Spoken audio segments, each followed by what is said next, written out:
شهر رمضان الذي أنزل فيه القرآن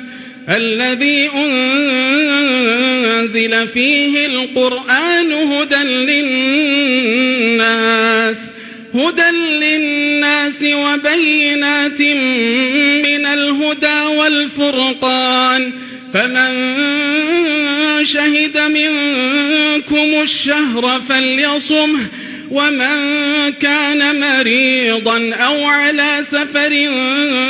فعدة من أيام أخر، يريد الله بكم اليسر ولا يريد بكم العسر، ولتكملوا العدة ولتكبروا الله على ما هداكم ولعلكم تشكرون.